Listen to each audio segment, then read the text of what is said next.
Kot napovedano, za Mariboxom je genialno leto 2025, ampak zakaj bi mi razlagali številke, če poznamo direktorja? Stipe Jerič, dobro jutro. Dobro jutro. Dobro jutro. Vidiš, da se v kinodvoranah tudi tako zgodaj vstajajo? Čeprav vemo, prime time za kino je zvečer. Ja, res je. Oziroma popoldne. Pri nas se začne življenje, tam bom rekel 15:30, 16, tako začnemo se prebujati, ne? Potem pa ta glavni ruker, med 7 pa 9. Tako, kar se kina tiče, Maribox je pa seveda toliko več. Ne, in biljardi delajo že zjutraj in dopoldne, brez skrbi, ko imajo turnirje, upokojenci, pa šolarji, pa čez dan na polno. Ampak, ker vsak dan grem tam mimo, pa opazujem. Vsi, ko špricajo, vsi so pri nas na biljardih. Na biljardu, ne? Boste morali kako kontrolo uvesti. Ampak brez heca, za Mariboxom je res fenomenalno leto. Kaj to točno pomeni, Stipe, če lahko razložiš? Ja, res je. Pravzaprav je to rekordno leto, tako po obisku, kot seveda tudi po prihodkih, ki smo jih ustvarili v tem letu. 203,000 obiskovalcev, to je za Maribor kar lepa številka, ali pa sploh za Maribox, za en kinocenter. Če potem še pogledamo zraven ostale dejavnosti, ki jih imamo, torej gostinsko dejavnost z kavarno in biljardi, pa potem je pri nas še velik fitness center in še en lokal, ki skrbi za ta najmanjše, Minimanija. In če pogledamo, koliko obiskovalcev ustvarimo z vsemi temi dejavnostmi skupaj, pa smo že nekje na 500,000. Da se ne pogovarjamo tudi o kongresni panogi, ki jo tudi izvajate in imate genialne pogoje za to. Ne? Drži, in to je tudi dejavnost, ki je iz leta v leto močnejša, bolj prepoznavna in veliko povpraševanj že imamo tudi za letošnje leto. Zato smo recimo investirali še v en dodaten prostor, večnamenski za manjše poslovne dogodke, za tudi drugačne dogodke. Ne vem, v tem prostoru lahko izvajamo od joge do obredov in pa seveda konferenc. No, evo, tako da celi diapazon pokrijete v tem vašem biznis centru, ampak če pogledamo malo nazaj, bilo je eno obdobje, ko se je bilo treba držati za kremplje, pa zdaj ne govorim samo o koronskem času, tam si ni bil noben kriv, ampak se zdi, da tudi tam malo prej, pa je kino padal, pa te nove tehnologije, pa streamingi, pa vse, ampak ko potegneš črto, samo vztrajati je bilo treba, ker pol pride vse na svoje. Ljudje se vseeno radi družimo, A, in B, doživetje filma v Dolby Atmos dvorani, celo 3D, je nekaj povsem drugega, kot doma gledati ne slabo kvaliteto. Vse to drži. Izzivi so vsako leto.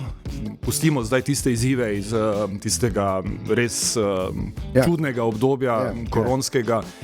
Ampak po tistem obdobju seveda so bili še neki repi, ni bilo produkcije filmov, tako da smo kinematografi trpeli tudi v letih 22, delno še 23.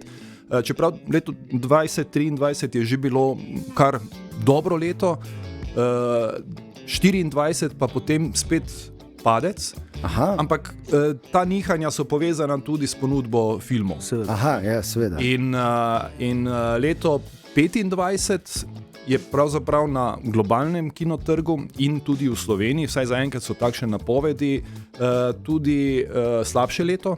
A celo? Tako, nekje 6% padec predvidevajo distributerji za Slovenijo. Pri nas pa smo imeli nekje 30% rast. Tako da to je super. Ja. Tako da, ker 2026, kar se filmskih hitov tiče, bo malo tako, bolj. Napovedi so zelo dobre, nekje tudi 10% rast predvidevajo v tem letu, kar je super in seveda, tako kot si povedal, ljudje radi pridejo v kino. Je to neko drugačno doživetje, tudi drugačna izkušnja in tudi mi v Mariboxu ali pa v tem primeru v Kinoboxu veliko vlagamo ravno v to udobje, v izkušnjo, v tehnologije in to je tudi en tak investicijski cikl, ki smo ga peljali lani in ga bomo letos še nadaljevali. Ok, kam se bo torej še razvijal Maribox, kaj bomo še tam lahko doživljali in ne nazadnje, kaj nas vse čaka v 2026 v nadaljevanju?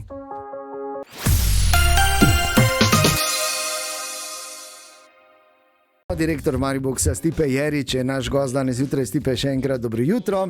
Dobro jutro. Torej, pogovarjamo se o tem in smo veseli, seveda, da je za Mariboxom leto 2025, ki je bilo rekordno, vse skupaj glede vseh dejavnosti, več kot 500 000 obiskovalcev, kar je seveda vrhunska številka, ki se ne bi sramovala tudi največja mesta oziroma kinocentri v večjih mestih oziroma taki multizabaviščni centri, tako bomo rekli. Ampak Maribox 2026, Stipe, kaj vse, česa se lahko veselimo? Zagotovo se lahko veselimo zelo dobrih filmov, zelo bogate filmske ponudbe, skozi vse žanre prihajajo res fantastične risanke za ta najmlajše, potem seveda mladinski filmi, filmi za vse generacije, denimo zdaj v kratkem srbsko-hrvaška produkcija, Ohcet, komedija in zelo zanimivo, ko smo objavili na Instagramu predstavitev tega filma, smo imeli 1,5 milijona ogledov.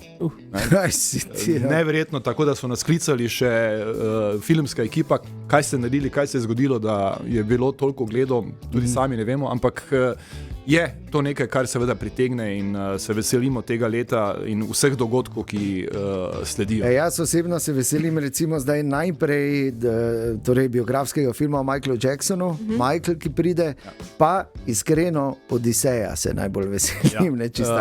Michael, gledali smo predstavitev tega filma na filmskem sejmu v Barceloni in je zelo kakovostno narejen film, igralec je fantastičen.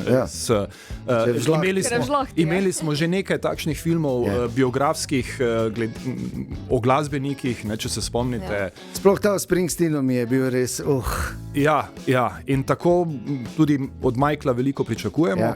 Odiseja pa je spet ena kinematografska mojstrovina, film, ki ga zagotovo je vredno pogledati v kinu na velikem zaslonu, Dolby Atmos. Drugo ni. In želimo si do takrat, do premiere Odiseje, da bi v Mariboru naredili še eno Dolby Atmos dvorano, tako da naredimo to izkušnjo v bistvu še bogatejšo, oziroma da lahko gledalci uživajo v raznolikih filmih v tem tudi zvočnem formatu. Pa tudi ta retro kino, ki ste ga uvedli, se je super prijel, ne? Se je, osebno sem zelo presenečen, bil sem zelo skeptičen, ko mi je ekipa predstavila ta projekt, sem mislil, da to ne bo delovalo, ampak so me prepričali, sem vesel, da so me prepričali, sem se posul s pepelom. Res je, razprodali smo praktično vsako predstavo, lani smo torej predvajali ne sam doma, logično, v tem decembrskem času, tudi Grinča denimo, pa kaj smo še imeli? Umri pokončno. Tako, Umri pokončno. Die Hard, ki je najlepši božični film, ima grede. Za vse smo nekaj imeli, in za ta najmanjše in za tiste, ki mogoče se spomnimo še tistih časov, ko smo gledali te filme v kinu. Bili navdušeni. Tako, in zdaj s tem projektom logično nadaljujemo tudi v tem letu. Že zdaj bomo imeli beležko, potem za zjokaca. Torej nekaj malo bolj romantičnega, potem pa nadaljujemo seveda po teh žanrih, želimo imeti IT vesoljčka, tako da vsak mesec bo en starejši filmski naslov, ki je seveda vsem nam nekaj pomenil, ampak tudi starši peljejo otroke, ravno recimo Sam doma, smo mi tudi gledali, ko smo bili mnogo mlajši in zdaj tudi otroke peljemo, da oni to doživijo v kinu, tako kot smo mi to doživeli. Tako, ne na televiziji, ker ni isto. Pa v kinu ni reklam, samo pred filmom malo, ampak čisto malo. Stipe, mi smo še enkrat izjemno veseli in ponosni, da imamo tako uspešen ta multizabaviščni center in ta naš kinobox tukaj v našem mestu v letu 2026. Seveda želimo, da se te številke še dvignejo in še naprej opravljate dobro delo ti in tvoja ekipa. Hvala lepa.